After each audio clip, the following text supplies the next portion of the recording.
la parole de Dieu avec vous. Sa parole est la lumière. Sa parole témoigne que Dieu est amour. Sa parole nous éclaire et nous illumine. Nous avons fêté Pâques. Nous avons fêté la résurrection de Jésus. Nous avons fêté l'ascension, où il est au-dessus de tout. Et nous avons fêté Pentecôte, Pfingsten. Pentecôte, l'Esprit Saint, le cadeau de Dieu.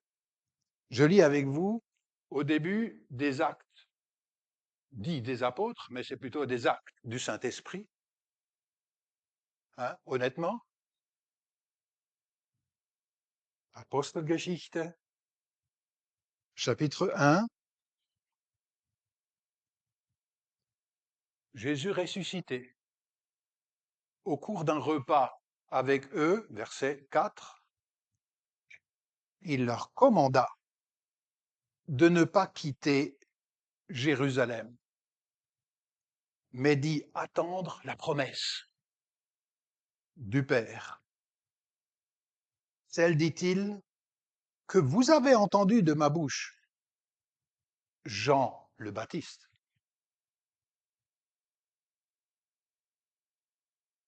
A bien donné le baptême d'eau, mais vous, c'est dans l'Esprit Saint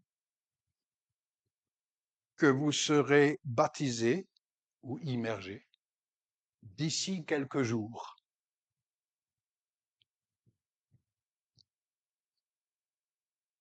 Ce passage, nous le connaissons, nous allons le méditer, et particulièrement la question du baptême dans l'Esprit Saint. Il faut quand même distinguer toutes sortes de thèmes intéressants en rapport avec le Saint-Esprit. Vous connaissez des thèmes intéressants à part le baptême du Saint-Esprit?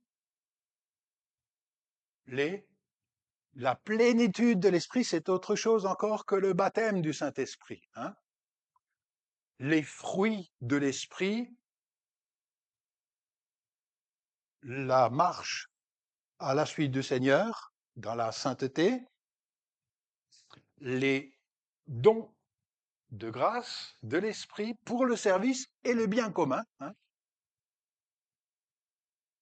la direction du Saint-Esprit, ce sont des thèmes qui méritent tous qu'on les aborde. Je vois avec vous un seul thème, c'est celui du baptême du Saint-Esprit. Vous allez me dire, où est-ce qu'il va nous amener?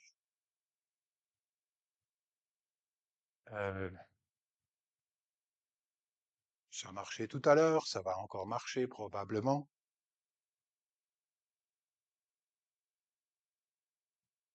La question, c'est que nous ne sommes pas neutres sur le sujet, ni vous, ni moi. On vient tous d'une transmission. Selon le milieu qu'on a fréquenté, on pensera ceci comme ça, ou comme ça, ceci. Est-ce qu'on parle du Saint-Esprit dans l'Église catholique? Oui. Est-ce qu'on parle du Saint-Esprit dans l'Église ménonite? J'espère. Est-ce qu'on parle du Saint-Esprit dans l'Église pentecôtiste? Oui. Est-ce qu'on parle du Saint-Esprit dans l'Église orthodoxe? Oui. J'espère.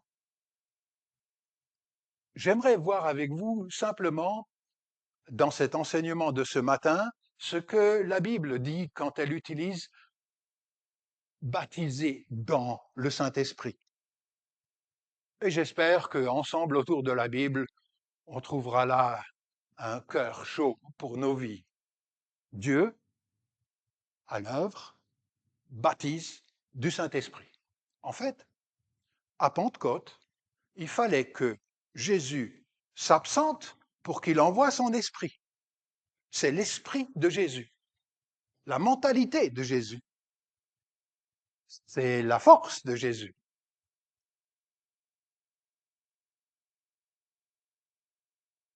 On annonce dans l'Ancien Testament des choses nouvelles. Vous êtes d'accord que le baptême du Saint-Esprit, c'est la différence entre l'Ancien et le Nouveau Testament? Jésus est la différence. Avant, il est annoncé, après, il est venu. Mais quand je lis avec vous dans l'Ancien Testament, c'est la Bible de Jésus, c'est la Bible de Jean-Baptiste, c'est la Bible du peuple de Dieu. Et tout d'un coup, les prophètes disent, ça ne peut pas continuer comme ça, il doit y avoir quelque chose de nouveau, de Dieu. Il doit y avoir quelque chose de nouveau de Dieu, parce que quand nous on essaye, ça ne marche pas. L'Ancien Testament, c'est beaucoup, ça ne marche pas. Le royaume de Dieu par nos propres forces. Alors, je lis avec vous, Ésaïe, surtout Ésaïe, nous dit, les premiers événements, les voilà passés. Et moi, j'annonce de nouveaux événements. Avant qu'ils ne se produisent, je vous les laisse entendre. Autrement dit, quelque chose de neuf va venir. Je lis maintenant Ésaïe 43. Voici que moi, dit le Seigneur, je vais faire du neuf. Déjà, il bourgeonne. Hein, c'est le printemps. Est-ce que vous allez les reconnaître? Oui, je vais mettre en plein désert un chemin, dans la lande des sentiers. Donc, nouveau, quelque chose d'habitable. Je lis dans le prophète Ézéchiel, c'est juste pour dire, ils annoncent quelque chose. Je leur donnerai un cœur loyal. Autrement dit, l'inverse de loyal, c'est déloyal ou hypocrite, tordu. D'accord? Je leur donnerai un cœur intègre.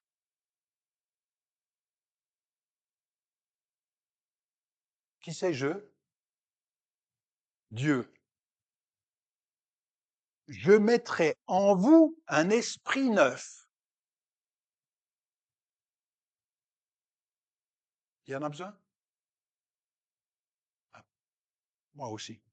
Je leur enlèverai du cœur leur cœur de pierre et je leur donnerai un cœur de chair. Pour que, afin que, c'est le but, ils marchent selon mes lois. Ils gardent mes coutumes et qu'ils les accomplissent. Ils seront mon peuple et je serai leur Dieu.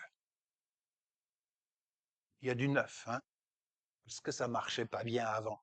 Dieu, il prenait des ailes, il allait partir en exil à cause de la désobéissance. Vous comprenez? Et c'était récurrent. On fait beaucoup d'efforts religieux pour plaire au Seigneur et ça marche pas.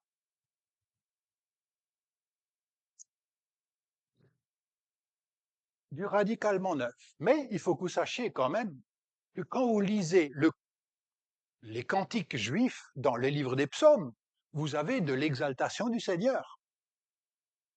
L'exaltation du Seigneur, ça commence pas avec le Nouveau Testament. Vous êtes d'accord? De tout mon cœur, je chanterai les louanges du Seigneur. Hein, c'est ça? Déjà dans l'Ancien Testament. Il y a du neuf de prophétiser. Et maintenant, je lis avec vous ce rapport entre l'eau et le Saint-Esprit. Nous avons lu Ézéchiel 36. Je lis maintenant Ézéchiel 36, versets 25 à 27. La réputation du Dieu d'Israël a été salie par Israël. C'est pour ça que Jésus dit que ton nom soit sanctifié par les autres, par les nations, hein, par notre manière de nous conduire. C'est notre Père, hein, que ton nom, ta réputation soit de bonne réputation, Seigneur, par notre manière de nous conduire. C'est ça ce que veut dire que ton nom soit sanctifié. Le Seigneur dit, je répandrai sur vous une eau pure. C'est de l'eau.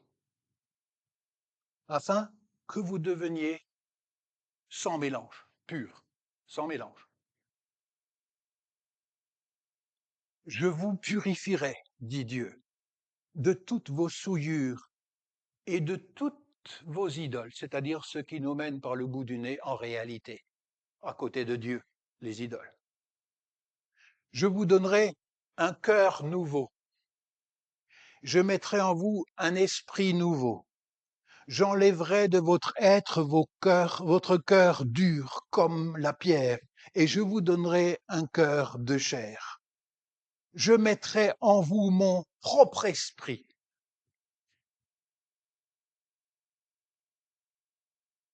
Et je ferai de vous des gens qui vivent selon mes lois, qui obéissent à mes commandements pour les appliquer. On retient ça? J'ai trouvé des photos de transplantation cardiaque. Pourquoi? Pourquoi ça? Parce que c'est pas possible pour nous, compte tenu de notre méchanceté et notre égoïsme, de plaire à Dieu, même quand on est religieux. C'est impossible sans transplantation cardiaque. Wie sagt man das in Deutsch? Transplantation cardiaque. Il y a quelques germanophones, je profite. Hein. Wie sagt man? Herz? Transplantation. Oh. Autrement dit, l'habitation du Saint-Esprit, c'est cadeau de grâce. C'est pas possible pour nous de le produire. Je peux essayer d'être gentil, parfois. Mais c'est pas ça l'habitation du Saint-Esprit. Et vous avez vu, afin qu'il marche selon mes lois. D'accord, vous vous souvenez? Vous avez exactement la même chose dans le Nouveau Testament. Jésus dit le paraclète, c'est-à-dire l'assistant. L'assistant. On le traduit des fois autrement que l'assistant, mais moi j'aime bien l'assistant, parce que c'est ça ce que ça veut dire. Que quand on est accusé, il y a un assistant. C'est aussi l'avocat, d'accord? Mais c'est l'assistant dans ma faiblesse. Je ne peux pas sans lui. Et Jésus dit, je vous enverrai l'Esprit Saint que le Père enverra en mon nom, vous enseignera toutes choses et vous fera ressouvenir de tout ce que je vous ai dit. Autrement dit, c'est pas un esprit autonome, le Saint-Esprit. Quand il vient, c'est pour appliquer Jésus et son programme.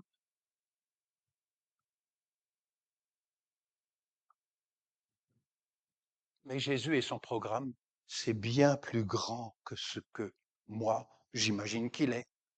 C'est bien plus grand et généreux, c'est bien plus étendu que moi, je crois. J'aime bien enfermer le Saint-Esprit dans certaines coutumes, manières de faire, vous savez? Comme ça, les autres ne le sont pas, mais moi, je suis. C'est de la récupération très égoïste et méchante. Le Saint-Esprit, il est bien plus généreux. Et vous allez le voir comment il fait. Qu'est-ce qu'il fait? Il fait une transplantation cardiaque, mais il purifie mes motifs. Mes motifs sont rarement justes et saints. Mes motifs, c'est rarement l'amour du prochain désintéressé.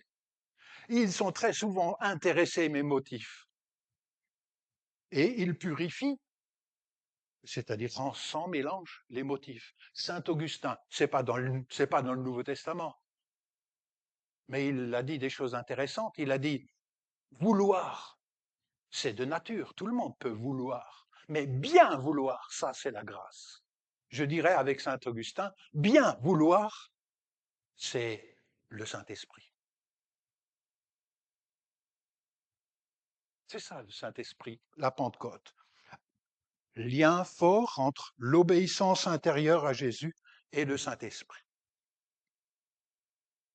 Alors, il y a une expression proche. Quand nous allons maintenant dans les écrits de l'apôtre Paul, d'accord? Paul n'est pas un témoin direct de la résurrection, d'accord? Il est après coup. Mais après coup, il dit une expression, le bain de la régénération. C'est drôle ce truc, hein. Le bain de la nouvelle naissance. Il y a des sages-femmes ici? Des sages-hommes? Il y a un liquide, hein? Non, comment il s'appelle? Le liquide amniotique. C'est de ça dont il est question ici. Le bain de la nouvelle naissance, c'est, voilà, le baptême de l'esprit, généralement, sauf à une exception, précède le baptême d'eau. Regardez ce que Paul dit dans une de ses lettres à Tite. Bon, c'est pas les évangiles, c'est pas le livre des Actes, on revient au livre des Actes tout à l'heure. Dieu nous a sauvés, pas en vertu des œuvres, vous vous souvenez? C'est pas possible. Que nous aurions accompli nous-mêmes dans la justice, mais en vertu de sa miséricorde, par le bain de la régénération. Régénération veut dire nouvelle naissance. Le bain de la nouvelle naissance et de la rénovation que produit le Saint-Esprit. C'est quoi le Saint-Esprit? C'est ma rénovation. Oh, ben c'est bon, sauf qu'on n'a pas l'habitude de parler comme ça. Hein? C'est ma rénovation. C'est mon reformatage. Ça, c'est, tiens, plus récent. Hein? Et on a trouvé en Amérique, en Afrique du Nord, un baptistère. Vous savez ce que c'est les baptistères? C'est du temps où on baptisait les adultes qui confessaient leur foi, et on a trouvé un baptistère comme ça. Je vous l'ai déjà montré? Oui, hein, certains d'entre vous. C'est la nouvelle naissance, comme si puis-je rentrer dans le sein de ma mère et puis renaître? Eh bien, il dit non, tu peux pas, mais le Saint-Esprit peut le faire. Et le baptême du Saint-Esprit, c'est aussi ceci, pour voir le royaume de Dieu. Alors, Dieu baptise, c'est-à-dire immerge. Baptiser veut dire immerger. D'accord? Dieu nous immerge dans le Saint-Esprit. Immerger, c'est de l'eau, normalement. Ouais. L'eau, c'est le symbole de quoi dans la Bible? L'eau est le symbole de quoi dans la Bible? De la purification, mais pas que de la purification. De la vie, parce que vous êtes dans un désert sans eau, hein? Non, enfin aujourd'hui on oublie, mais l'année dernière, de la renaissance, la vie, mais aussi, mais, mais aussi de la mort. Le déluge, et pas que le déluge encore, les Égyptiens, qu'est-ce qu'il y avait au fond de la mer? Pas le peuple hébreu, mais il y avait l'armée de Pharaon. Hein? D'accord? C'est aussi un symbole de la mort. Mais maintenant, le premier à utiliser l'expression baptisé dans le Saint-Esprit, c'est Jean le Baptiste. Attention, c'est assez rare l'expression baptisé dans le Saint-Esprit. Nous, on en fait un grand truc comme si c'était un thème général, et c'est important. Nous avons lu dans le livre des Actes, Jésus dit, vous recevrez le baptême du Saint-Esprit, d'accord? Mais il le dit, mais Jean le Baptiste, le premier dans le Nouveau Testament, il dit, le Messie Jésus vous baptisera du Saint-Esprit. Moi, je vous baptise d'eau, mais lui, il vous baptisera du Saint-Esprit. Souvenez-vous? C'est dans l'Évangile selon Marc, chapitre 1, et l'allusion est nettement à la Pentecôte ici. J'aimerais juste vous dire, l'expression le baptême du Saint-Esprit ne se trouve nulle part dans le Nouveau Testament, ni dans la Bible. Nous, on en parle comme si c'était évident. Mais le verbe se trouve. Le verbe se trouve 5 fois, 4 ou 5 fois. Maintenant, je reviens à une chose. J'insiste un petit peu. Pourquoi est-ce que ce nouveau est-il possible? Parce que Jésus a ôté l'obstacle de l'effusion du Saint-Esprit. Il a ôté l'obstacle en payant le prix de mon péché. Il a ôté l'obstacle qui entravait la venue et le changement dans mon cœur. Il a ôté l'obstacle qui était la mort. Il est ressuscité d'entre les morts. C'est l'Esprit de Jésus qui vient et il nous immerge dans sa présence. C'est la raison pour laquelle l'Évangile appelle le sang de Jésus le sang de la nouvelle alliance. La nouvelle alliance, c'est ceci. Alors, je reviens. Dans le livre des Actes, vous avez 2 fois l'expression baptisé dans le Saint-Esprit et vous avez une définition chez Paul de ce que c'est. Jésus annonce la promesse du Père, nous l'avons lu. Jean a bien donné le baptême d'eau, mais vous, c'est dans l'Esprit Saint que vous serez baptisés dans quelques jours. Attendez, vous recevrez une puissance de Saint-Esprit et vous serez courageux assez pour témoigner, d'accord? C'est un esprit d'évangélisation, de mission. Vous avez aussi dans 11, Pierre rappelle les mêmes paroles dans son rapport des éléments advenus aux croyants non juifs. Et il ajoutera à des croyants non juifs, d'accord? Mais vous et moi, on ne s'imagine pas la difficulté qu'il y avait pour un juif d'accepter ça. Nous allons le lire ensemble. Tout à l'heure, si Dieu a fait à ces gens le même don gracieux, vous avez vu, le Saint-Esprit, c'est le don gracieux. À nous autres, c'est-à-dire la Pentecôte, pour avoir cru au Seigneur Jésus le Messie, étais-je quelqu'un, moi, pour empêcher Dieu d'agir, qui pouvait empêcher de Dieu d'agir? Donc là, vous avez ces expressions qui se retrouvent ici, et il ajoute à ceci le don gracieux. Vous avez aussi dans l'apôtre Paul, dans sa lettre qu'il envoie à des chrétiens de Corinthe, car nous avons tous été baptisés, vous avez là l'expression, profitez-en, c'est rare dans le Nouveau Testament, d'accord? Nous avons tous été immergés dans un seul esprit, en un seul corps. Vous avez vu? Là, il y a une équivalence. Quand tu es immergé dans un esprit, tu es en même temps immergé dans un corps. Attention, ça c'est très important. Qu'est-ce qui intègre une personne dans le peuple de Dieu? L'esprit. Le fait d'être immergé dans l'esprit intègre dans le corps de Christ. Qui c'est? Des Juifs, horreur des Grecs, enfin, horreur pour des Juifs, hein, vous comprenez? Des esclaves ou hommes libres, et nous avons tous été abreuvés, c'est une autre image là, abreuvés, c'est de nouveau l'eau, c'est le symbole de la vie, abreuvés d'un seul esprit. Il faut qu'on sache chérir ce Saint-Esprit. C'est l'agent divin de réunification du salut. Le baptême du Saint-Esprit, c'est donc une incorporation par l'Esprit. Maintenant, il y a une autre image. Il y a une autre image. Il y a le fait, mais il y a aussi le fait de sceller. Nous, on sait plus ce que c'est. Hein. Quand on envoie un email, on scelle rien du tout. Hein. On dit juste go, hein, et ça part. Mais dans le temps, il fallait sceller. Pourquoi on scellait?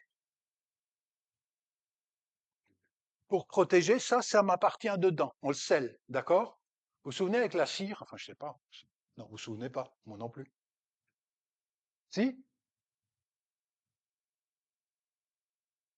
Jésus ressuscité envoie l'Esprit comme un sceau d'appartenance. C'est quoi le baptême du Saint-Esprit? Un sceau d'appartenance.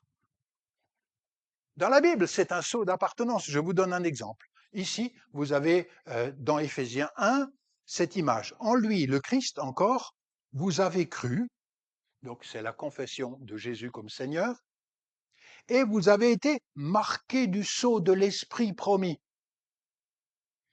C'est quoi le baptême du Saint-Esprit? C'est que je reçois le sceau d'appartenance. Je sais à qui j'appartiens. J'ai reçu un esprit nouveau. Parce qu'il n'y a pas d'autre entrée dans l'Église qu'un esprit nouveau à recevoir. Il n'y a pas d'autre entrée. ni la confession de foi suffisante. Il ne suffit pas de dire une confession de foi orthodoxe, ni un rite peut faire ça. Seul Dieu.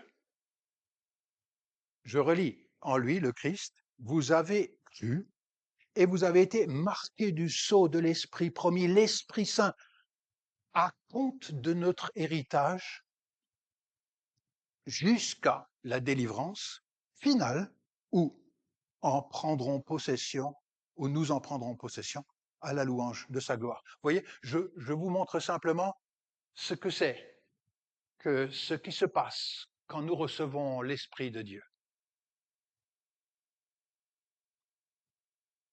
Alors, ça, nous l'avons lu. Nous avons tous été baptisés dans un seul esprit, dans un seul corps juif, grec, esclave ou homme libre, et nous avons tous été abreuvés d'un seul esprit.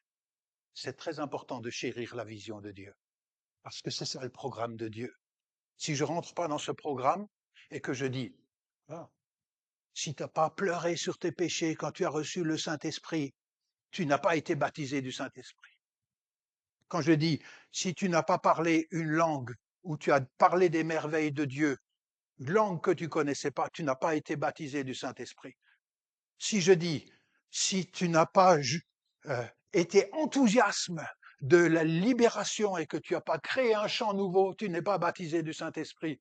Vous comprenez? C'est mettre une codification précisément là où le Saint-Esprit a demandé qu'on ne fasse pas de différence quand on confesse Jésus-Christ et qu'on a reçu la libération de son esprit. Maintenant, on n'a pas tout résolu, mais les hommes aiment bien faire des inclus et des exclus. Le Saint-Esprit aime beaucoup moins ça. C'est ce qu'on va essayer de voir encore avec le dernier point. Et alors surviennent les Pentecôtes. Est-ce que vous avez déjà réfléchi qu'il y a au moins plusieurs Pentecôtes dans le livre des Actes? Vous avez remarqué? Il y a combien de Pentecôtes? Au moins 3. Et avec la mienne, 4. Non, 10 millions. Ce que je voudrais vous montrer, c'est que le livre des Actes parle des disciples de Jésus. La Pentecôte, c'est des disciples, d'accord? Ils ne se convertissent pas à Jésus, ils croient en Jésus. Ouais, sinon ils ne seraient pas là. C'est environ 120, c'est dans Acte 1. Ensuite, il y a une deuxième Pentecôte. 3000, ce n'est pas des disciples de Jésus, c'est des nouveaux convertis à Jésus.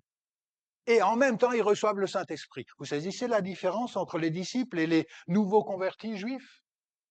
C'est pas la même chose, hein? Dans le livre des Actes. Ensuite viennent horreur, des intouchables. Pour les juifs, c'est des exclus, d'accord? Alors, les Samaritains, ils ont que la Torah, ils n'ont pas les prophètes, d'accord? Mais voilà que Philippe, l'évangéliste, va chez les Samaritains et il en baptise quelques-uns et ils font venir Pierre et Jean.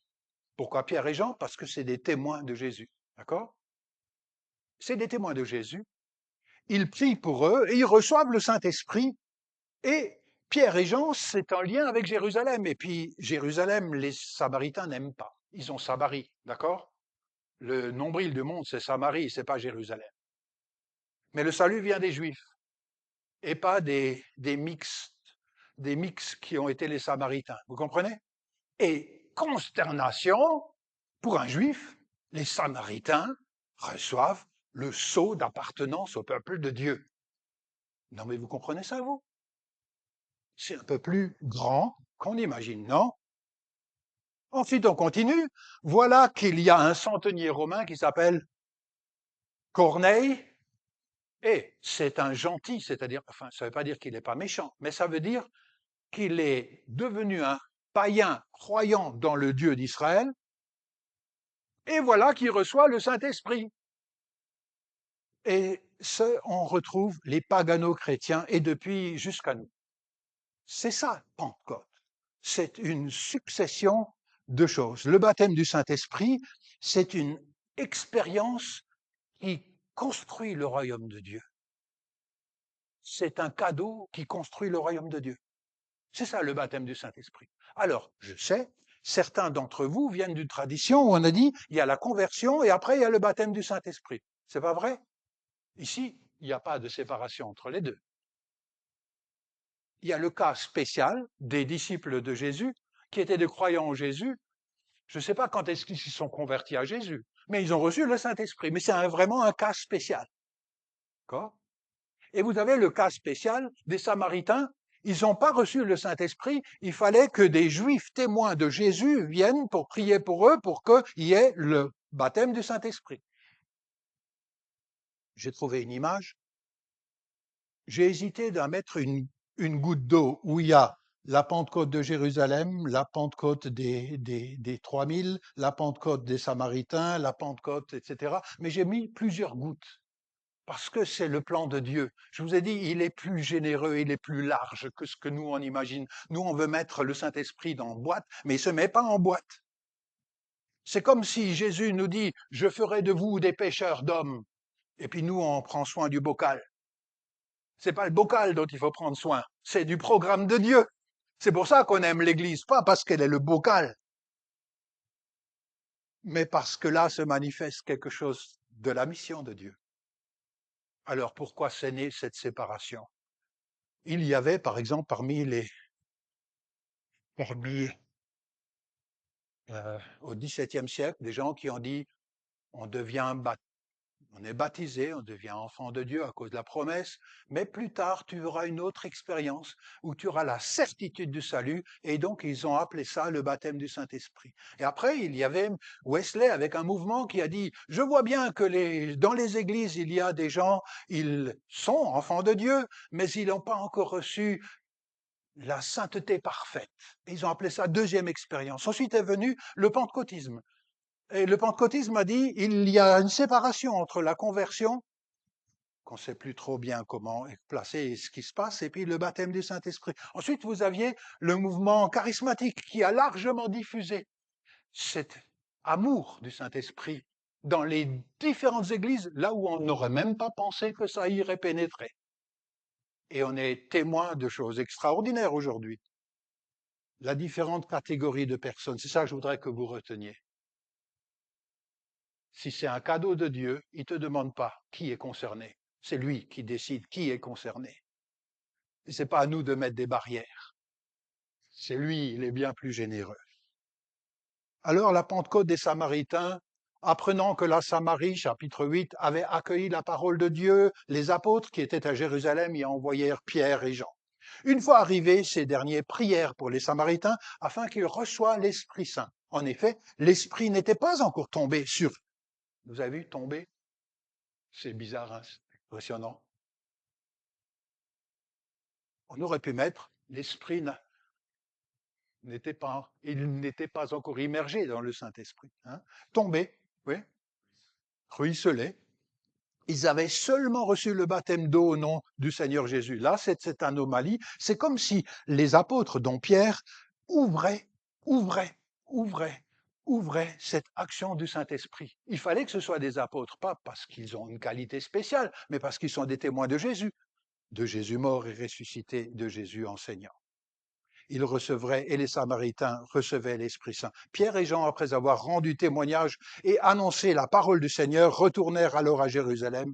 Ils annonçaient la bonne nouvelle à de nombreuses villes samaritaines. Je ne sais pas qui sont nos Samaritains à nous aujourd'hui. Nos intouchables. Attention à nos catégories. Pierre et Jean, ils ont fait quelque chose d'assez inacceptable pour les Juifs à l'époque. D'accepter que des Samaritains, par cette expérience et cette foi, soient intégrés dans le peuple de Dieu. C'est assez inacceptable. Alors, on y va avec Corneille, parce que Pentecôte, nous l'avons déjà lu à Pentecôte, hein, ici. Alors, on est dans des gens d'origine païenne, en fait, mes ancêtres aussi. Dans Acte 10, Pierre exposait encore ces événements quand l'Esprit Saint tomba, de nouveau une expression, sur tous ceux qui avaient écouté la parole. Vous avez vu? Il n'y a pas juste une expérience où ça tombe, c'est une réponse à la parole que Dieu honore. La parole écoutée précède. La connaissance de Jésus précède. Ce fut de la stupeur parmi les croyants circoncis, donc les Juifs, qui avaient accompagné Pierre. Ainsi, jusque sur les nations païennes, le don de l'Esprit Saint était maintenant répandu. Ils entendaient ces gens et, en effet, parler en langue et célébrer la grandeur de Dieu. Pierre reprit alors la parole. Quelqu'un pourrait-il empêcher de baptiser par l'eau ces gens qui sont, tout comme nous, reçus l'Esprit Saint? Là, il y a une réception de l'Esprit. Réception de l'Esprit Saint. Il donna l'ordre de les baptiser au nom de Jésus-Christ et lui demandèrent alors de rester encore quelques jours. Ça, c'est juste incroyable. Voici des pagano-chrétiens qui deviennent héritiers du peuple de Dieu, intégrés. Alors, j'essaie de faire une liste pour conclure. La confession de Jésus mort et ressuscité. La confession de Jésus, une réponse à la parole, est nécessaire comme un fruit. Le témoignage intérieur d'adoption. Nous sommes, l'Esprit rend témoignage à notre esprit que nous sommes intégrés dans la famille de Dieu, que nous sommes enfants de Dieu. Est-ce que tu as reçu le Saint-Esprit? Est-ce que tu fais partie du peuple de Dieu? Est-ce que tu es de la famille de Dieu? Oui, non, ça fait la différence. Un vent de Dieu, dit la Pentecôte initiale, et les langues de feu sur les apôtres, ça semble être que l'expérience des disciples, pas ailleurs. Le courage de témoigner de Jésus et de son règne, ça semble être quelque chose d'universel. Vous recevrez une puissance, le Saint-Esprit, et vous serez mes témoins jusque là où vous ne croyez pas que ça irait. Les annonces des merveilles de Dieu en diverses langues humaines. Vous savez, ça fait partie de la même chose. Témoigner, c'est annoncer le règne de Dieu dans différentes langues humaines, dans différentes cultures, là où on ne pensait pas. Dieu a des gens qu'il aime. Ce don est différent de la glossolalie, je ne sais pas si vous êtes de cet avis aussi, des Corinthiens, où on s'édifie soi-même, où ce n'est pas fait pour annoncer les merveilles de Dieu. Alors, ici, annoncer les merveilles de Dieu, c'est la résurrection. C'est pas juste les beautés de la création, hein. C'est la résurrection. Je trouve que l'Écriture ne dit jamais soyez baptisés du Saint-Esprit. Vous trouvez un endroit où c'est marqué soyez baptisés du Saint-Esprit? Ou nulle part. C'est Dieu qui le fait. C'est pas un ordre où nous le faisons. Vous arrivez à comprendre? Par contre, vous avez plein d'endroits où il est dit soyez remplis du Saint-Esprit, et c'est pas la même chose. Soyez baptisés du Saint-Esprit, ça a lieu une fois. Quand vous êtes partie de la famille de Dieu, soyez remplis du Saint-Esprit, ça n'est jamais fini de faire. En tout cas chez moi, et dans l'Écriture non plus. Soyez toujours en train d'être remplis du Saint-Esprit, c'est un autre ordre que soyez baptisés du Saint-Esprit. La plénitude doit être maintenue par une disposition à se soumettre à Dieu et au Christ. Seigneur, un jour j'ai donné ma vie, je te demande juste de rebrancher dans ton programme et de m'inscrire dedans. C'est ça. Soyez remplis du Saint-Esprit. Un esprit d'amour, de paix, de joie, de communication de la bonne nouvelle, de pardon, de miséricorde, de générosité et d'accueil. Vous êtes d'accord avec ça? C'est ça le fruit du Saint-Esprit, en fait. C'est ça ce que produit l'Esprit. Et là, on a toujours besoin d'être renouvelé. Alors, elle peut être retrouvée, la plénitude du Saint-Esprit. Si un jour tu as reçu le Seigneur dans ta vie et que tu vis comme un athée fonctionnel depuis, reprends goût à ton appartenance au Saint-Esprit. Que tu sois d'origine charismatique ou en pentecôtiste ou ménonite n'est même pas la question. C'est même pas la question. La grande question, c'est rebranche sur l'esprit de vie avec une disponibilité. Alors, qu'est-ce qui peut entraver, qu'est-ce qui peut attrister le Saint-Esprit? Vous avez des idées? Qu'est-ce qui peut attrister le Saint-Esprit dans une vie? Qu'est-ce qui peut l'entraver? L'orgueil, l'autosuffisance, la vanité religieuse. Quoi encore? Allez, moi j'ai un catalogue comme ça. Là, les idoles. Oui, tout d'un coup, c'est quelqu'un d'autre de Jésus et je cours après l'accumulation de l'argent, c'est des idoles. Hein. La flemme. Voilà, le manque de pardon et de miséricorde. Vous avez d'autres choses? La convoitise, la jalousie. Quand tout d'un coup, ça devient un nouvel esprit qui va par-dessus. Et vous savez, vous pouvez même adorer le Seigneur pendant un culte et vivre autre chose dans le cœur. Hein. On peut imiter tous les renouveaux que vous pouvez. Hein. C'est pas encore ça qui fera la différence. C'est une disponibilité de cœur, un entretien. Saint-Esprit de Dieu, tout au fond de mon cœur, viens, fais ton ménage en moi. Dispone, rends-moi, rends-moi désireux ce que tu veux. Ça libère une imagination incroyable. Ça libère de nouvelles possibilités. On sort d'ornières tout fait. Cette disposition est retrouvée quand on dit Seigneur, je suis tordu, aide-moi. Et c'est pas grave. C'est pour ça que j'ai bien aimé le culte qui commençait par euh, le premier chant, c'était sur l'humilité. C'était un cœur brisé. Et le Seigneur, il ne peut pas remplir un cœur qui est plein de lui-même. Il ne peut remplir qu'un cœur qui est disponible. Et voici la dernière slide et dessus.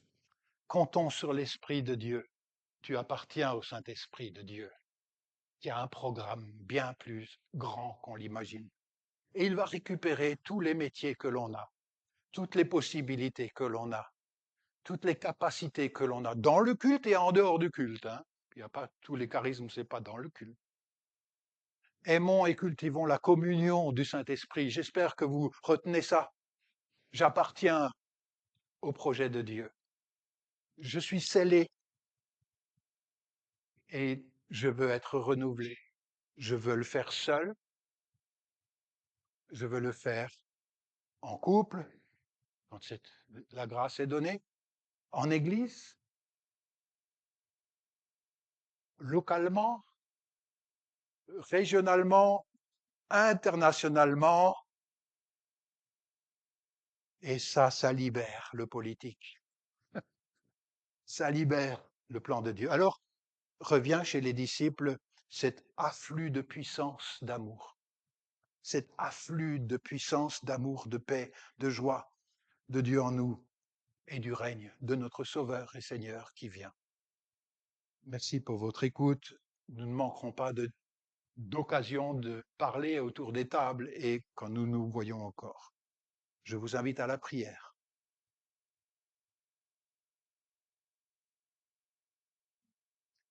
Merci Seigneur d'être venu à notre secours.